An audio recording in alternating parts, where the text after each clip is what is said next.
नीचे कर दो, नीचे कर दो उसको।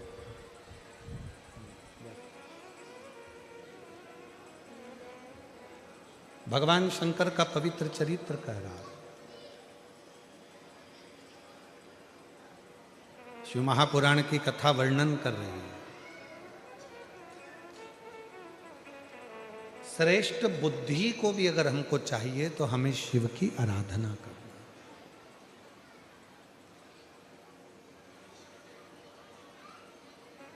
श्रेष्ठ बुद्धि,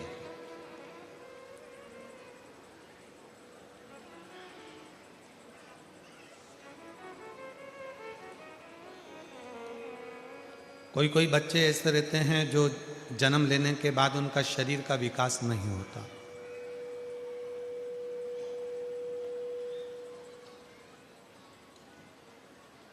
मुख में से राल टपकती रहती है, पलंग पर सोए रहते हैं, हिलते नहीं, शरीर उनका काम नहीं करता, उसको गोदी में रखना पड़ता है, ले जाना लाना पड़ता है।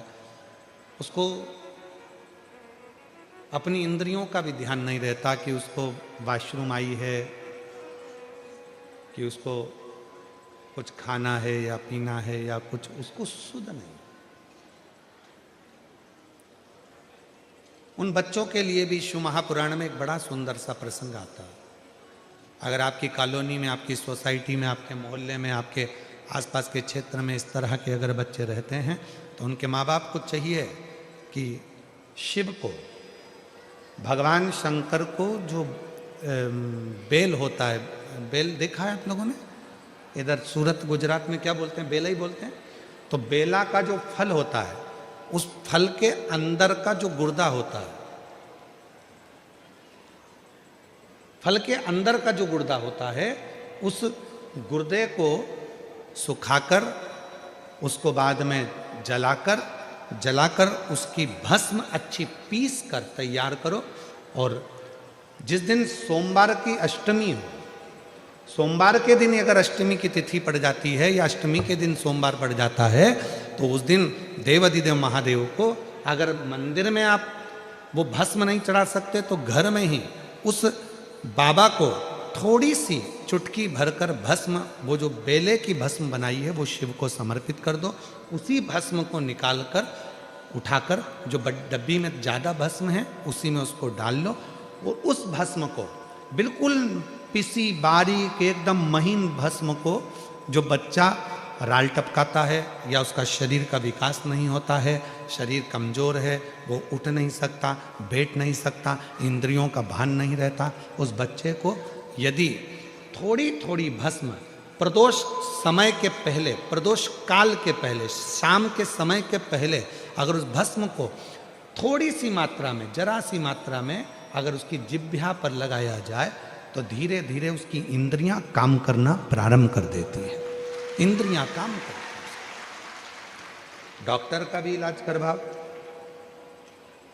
डॉक्टर को भी दिखाते रहो, क्योंकि डॉक्टर शिव का एक रूप मानते हैं शिव पुराण में। और साथ में शिव जी पर भरोसा भी करो, विश्वास।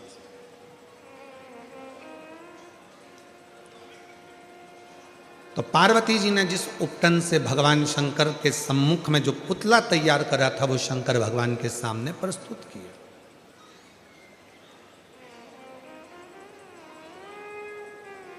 और जब वो पुतला देखा गया तो शिव जी ने उसकी परीक्षा ली। भगवान शंकर ने 3 परीक्षा विनायक की ली है, 3 परीक्षा। और आप सबके सम्मुख में है कि लोग कहते हैं भगवान शंकर ने उनके ही पुत्र का शीश काट दिया, उनके ही बेटे का सिर काट दिया, उनके ही बेटे का सिर काट दिया। सिर काटा नहीं है, भगवान शंकर ने जो मस्तिष्क था, जो बुद्धि थी, जो विवेक था, वो श्रेष्ठ नहीं है। इसलिए शिव जी ने उनको शीश काटना मतलब बुद्धि को हटा देना। जो गलत बुद्धि है, गलत विचार है, गलत सोच है, गलत दृष्टि है, उसको हटाकर श्रेष्ठ बुद्धि का निर्माण कर देना और बुद्धि के देवता भगवान श्री गणेश जी को प्रकट कर देना। ये मेरे शंकर भगवान ने कहा, ये मेरे शिव जी ने कहा, ये मेरे ओघड़दानी, मेरे भगवान देवाधिदेव महादेव भगवान शंकर ने किया, ये शिव ने। अच्छा, हनुमान चालीसा में एक लाइन आती है, आप लोग पढ़ते होंगे, अष्ट सिद्धि, बोलते जाओ, अष्ट सिद्धि नवनिधि के असबर दीन जानकी माँ। राम रसायन तुमरे पासा सदा रहो रघुपति के। एक लाइन आई है, अष्ट सिद्धि नवनिधि के दाता। मतलब हनुमान जी महाराज को ये लाइन क्यों लिखी तुलसी मामा ने? लिखने का केवल एक कारण था, क्योंकि शंकर भगवान के अंश अवतार श्री हनुमान जी महाराज हैं और शंकर भगवान अष्ट सिद्धि नवनिधि सर्वबुद्धि के देने वाले हैं। जो अपने बेटे को भी बुद्धि दे देते हैं, वो संसार के हर जीव को कहीं ना कहीं बुद्धि प्रदान कर सकते हैं। अष्ट सिद्धि नवनिधि के दाता, असबर दीन जानकी माता। राम रसायन तुमरे पास सदा रहु रघुपति के। तुमरे भजन राम को पावे, जन्म जन्म के दुख बिसरावे। अष्ट सिद्धि नवनिधि के श्री शिव जी, भगवान शंकर। और वही भगवान शंकर, वही मेरे ओघड़दानी, वही मेरे शिव जी। पार्वती मैया ने देखा कि मेरे बेटे का सिर कट गया। जिसको मैंने तैयार करा था वो बेटे का सिर कट चुका है और ये बेटा है ही नहीं। अब मेरे बेटे का मस्तक कहां से आएगा, कौन लाएगा? शंकर भगवान के सामने पार्वती मैया हाथ जोड़कर बोली, आपने मेरे बेटे का सिर काटा है तो आप ही जोड़ोगे। और यही तो माता पार्वती जी सारे जगत को बताना चाहती हैं कि तुम्ही ने दर्द दिया है, तुम्ही दवा दो। उधर किसने दिया? बोलते जाओ, भगवान ने। तो भोजन कौन देगा? अरे बोलो जम के, भगवान। मेहनत किसको करना है? अपन को। परिश्रम अपने को करना है, मेहनत अपने को करना है, पर फल देगा।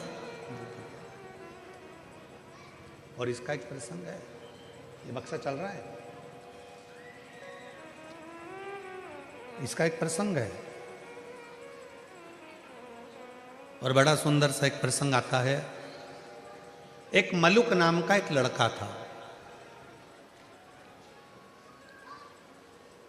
उसका दोस्त शिव जी का बड़ा भगत था। शंकर भगवान के मंदिर में वो रोज जाता, रोज जल चढ़ाता, शिव जी की आराधना करता, साधना करता, भजन करता। और ये दिन रात उस पर कटाक्ष